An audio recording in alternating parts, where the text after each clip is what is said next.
हर हर महादेव। प्रिय दर्शकों, ध्यान से सुनिए। कर्क राशि वालों, ये समय आपको कंफर्ट देने नहीं आया है, बिल्कुल भी नहीं आया। ये समय आपको इमोशनली मजबूत करने के लिए आया है, क्योंकि 17 मई तक का जो समय है, 17 मई 2026 तक का समय, शनि अपनी नक्षत्र अर्थात उत्तरा भाद्रपदा नक्षत्र में बैठेंगे।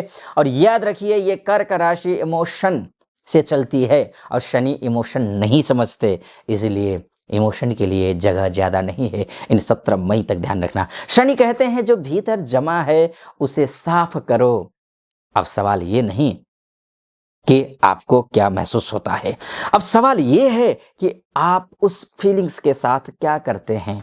कर्क राशि, आपकी मूल प्रकृति को आप समझ लीजिए। पहले आप प्रकृति, आपका पॉजिटिव साइड क्या है आपका, और नेगेटिव पक्ष आपका क्या है, सच सुन लीजिए। उसके बाद फिर आपको आसानी होगी आगे की प्रेडिक्शन चुनने में। दरअसल कर्क राशि वाले, आप इमोशनली इंटेलिजेंट हैं, इसमें कोई दो राय नहीं है। आप केयर करना जानते हैं, आप लॉयल्टी निभाते हैं, आप फैमिली और रूट्स को महत्व देते हैं, आप रिलेशनशिप को निभाते हैं, भगाते नहीं हैं और ना भागते हैं। ठीक है। और नेगेटिव पक्ष ये है कि अब इमोशनल अटैचमेंट ज्यादा है आप में, ये नेगेटिव पक्ष है आपका।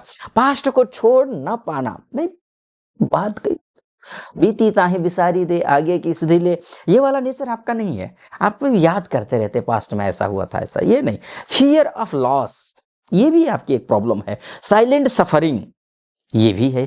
मूड बेस्ड डिसीजंस आप लेते हैं, और यही वो जगह है जहां शनि सबसे गहराई से चोट करता है, ध्यान रखिएगा। और उत्तरा भाद्रपदा नक्षत्र में गोचर करेंगे, जो कि उनका स्वयं का नक्षत्र है। ये कर्क राशि के लिए क्यों भारी है या फिर क्यों अच्छा है, क्या सावधानी बरतनी है, आप ध्यानपूर्वक सुन लीजिए। क्योंकि शनि तो इसके नक्षत्र के स्वामी हैं, यानी कि उत्तरा भाद्रपदा के, लेकिन देवता कौन है? अहिर बुधनिया। और अहिर बुधनिया का नेचर जो होता है ना, डीप वाटर, सब कॉन्शियस, ये इसका नेचर है। कर्क राशि भी वाटर साइन का है, और उत्तरा भाद्रपदा भी वाटर नेचर रखता है। यानी कि मतलब ये है कि ये ट्रांजिट ऊपर से नहीं, अंदर से काम करेगा, ध्यान रखिएगा। और बृहत्पाराशर होरा शास्त्र कहता भी है कि बहुत ही शास्त्रार्थ, बहुत प्रामाणिक ग्रंथ है बृहत्पाराशर होरा शास्त्र। वो शास्त्र कहता है कि स्वनक्षत्र स्थितः शनि गूढ़ कर्माणि प्रकाशयति, अर्थात जब शनि अपने नक्षत्र में होते हैं तो मनुष्य के दबे हुए कर्म और भाव उजागर करते हैं। ये शनि की विशेषता है। जब ये अपने राशि में जाते हैं या फिर अपने नक्षत्र में जाते हैं, तो अब इसका प्रभाव कर्क राशि पर क्या पड़ेगा, इस बात को समझ लीजिए। आप मजबूत दिखते नहीं हैं, लेकिन भीतर बहुत कुछ सहते हैं आप, आपकी विशेषता है। अब शनि पूछेंगे आपसे, कब तक चुप रहेंगे कर्क आप? अब कब तक सबके लिए सेक्रीफाइस करते रहेंगे? कब अपनी लाइफ को सीरियस लोगे आप? उत्तरा भाद्रपदा नक्षत्र इमोशन एस्केप बंद करता है, चाहे करियर में हो, चाहे वर्क लाइफ में हो। करियर, कर्क राशि करियर में अक्सर इमोशन के कारण डिसीजंस लेती है। अब शनि कहेंगे भावना से नहीं, स्ट्रक्चर से चलो। वर्क प्लेस पर इमोशनल प्रेशर बढ़ने वाला है, रिस्पॉन्सिबिलिटी बढ़ेगी, आप ही कर लेंगे। माइंडसेट आप पर थोपा जाएगा। अगर आप बाउंड्रीज सेट करते हैं, वर्क और इमोशन रखते हैं, अलग रखते हैं, तो यह ट्रांजिट आपको स्टेबल पोजीशन देगा। लेकिन अगर आपने हर बात दिल पर ले लिया और गिल्ट में काम करना शुरू किया आपने, या फिर बर्नआउट होगा, तो फिर ये बर्नआउट हो जाएगा। मनी की हो या सिक्योरिटी हो, फाइनेंशियल सिक्योरिटी का अगर मैं बात करूँ, कर्क राशि सिक्योरिटी के मामले में ये समय, अब शनि सिक्योरिटी का रियल टेस्ट लेने वाले हैं। फैमिली एक्सपेंसेस सामने आएंगे, इमोशनल स्पेंडिंग पर चोट पड़ेगी, और सेविंग्स वर्सेज रिस्पॉन्सिबिलिटी का टकराव होगा। जो पैसा प्लानिंग से बचाया गया है, फ्यूचर को ध्यान में रखकर लगाया गया है, ध्यान रखिएगा, वही बचेगा। अन्यथा सबके लिए सब कुछ बनना बहुत महंगा पड़ने वाला है। इसलिए प्लानिंग करके चलिए, पैसे बचाने की ज़्यादा से ज़्यादा कोशिश कीजिए, क्योंकि आगे चल कर के यही पैसा आपकी फैमिली में आपके काम आने वाला है। इमोशनल बॉन्ड्स की मैं बात करूँ, सबसे बड़ा असर पड़ने वाला है, क्योंकि दोनों ही कर्क, चाहे कर्क राशि कहिए चाहे अहिर्बुध कहिए, दोनों जल तत्व हैं। तो अब ऐसी स्थिति में क्या होगा, कर्क राशि के लिए इमोशनल डिटॉक्स का समय है ये। पुराने फैमिली इश्यूज हो, या फिर माता पिता से जुड़ा कोई गिल्ट हो, या फिर सिबलिंग्स या फिर रिलेटिव्स के अनरिजॉल्व्ड मैटर्स हो, है ना, सब सरफेस पर आ जाएगा, सरफेस पर आएगा।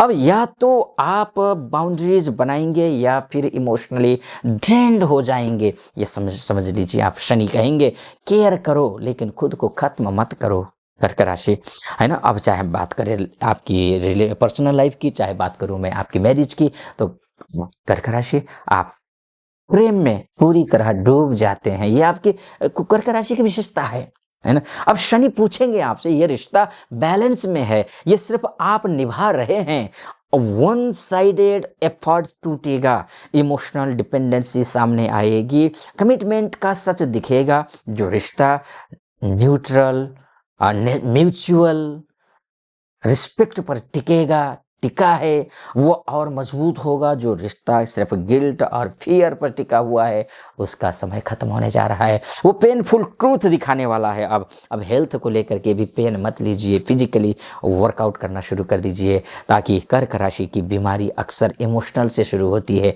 इमोशन से शुरू होती है आपकी, चाहे डाइजेशन हो, चाहे चेस्ट हो, लंग्स हो, और स्लीप डिस्टर्बेंस हो, एंजाइटी की समस्या हो। अगर इमोशन को डिसिप्लिन नहीं दिया तो बॉडी खुद सिग्नल देने लगती है ना। रूटीन, साइलेंस, सेल्फ केयर अब लग्जरी नहीं, नेसेसिटी है आपके लिए, ध्यान रखना कर्क राशि। चाहे स्पिरिचुअल शिफ्ट की बात करें, हिडन ब्लेसिंग की बात करूं मैं, अब सबसे गहरी बात यह है कि अहिर्बुधन्य कर्क राशि को इमोशनल मैच्योरिटी सिखाते हैं, अकेले रहना सिखाएंगे। ये शनि का अहिर्बुधन्य नक्षत्र में प्रवेश करना, बिना गिल्ट ना कहना, खुद को भी उतना ही महत्व देना। अगर आपने यह सीख लिया तो ये ट्रांजिट आपको भीतर से अटूट बना देगा, ध्यान रखना आप। अब मैं फाइनली क्या कुछ होगा, आपका निष्कर्ष क्या है वो बताने जा रहा हूं। उससे पहले एक आत्मबोध कराना चाहूँगा।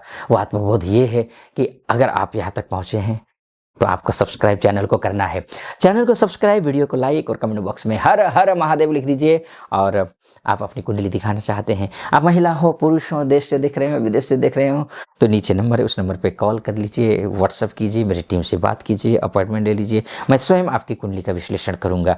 एक तो बात ये हो गई। हाँ, आपको एक बात निवेदन और करना चाहूँगा, शिव जी की पूजा कीजिए, ओम नमः शिवाय का जप कीजिए। आप कर्क राशि के हैं, जितना संभव हो सके आप शिव जी को प्रसन्न करने की कोशिश कीजिए। कर्क राशि वालों, ये समय रोने का नहीं है, रखने का है। हर इमोशन बाहर मत बहाइए, हर बोझ अपने कंधे पर मत उठाइए। जो खुद को भूल जाएगा वो टूट जाएगा, जो खुद को संभालेगा वही टिकेगा, ध्यान रखिएगा। इसलिए कहता हूँ, अहिर्बुधन्यः हृदयस्य भारम शनैः हरति, अर्थात अहिर्बुधन्य धीरे धीरे हृदय का बोझ हटाते हैं। जैसे ही शनि अहिर्बुधन्य में, यानी जैसे ही उत्तर भाद्रपदा नक्षत्र में शनि जाते हैं, हृदय का बोझ हटेगा ताकि आत्मा स्थिर हो सके, ध्यान रखिएगा। इसलिए कहता हूं 20 जनवरी से 17 मई तक कर्क राशि के लिए इमोशनल ऑडिट है ये। अगर आपने बाउंड्रीज बनाई, गिल्ट छोड़ा, रिस्पॉन्सिबिलिटी को आपने स्ट्रक्चर दिया,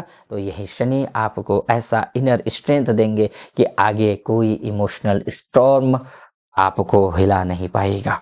ध्यान रखिएगा, आप अपना ख्याल रखिए। फिलहाल अनुमति दीजिए। हर हर महादेव।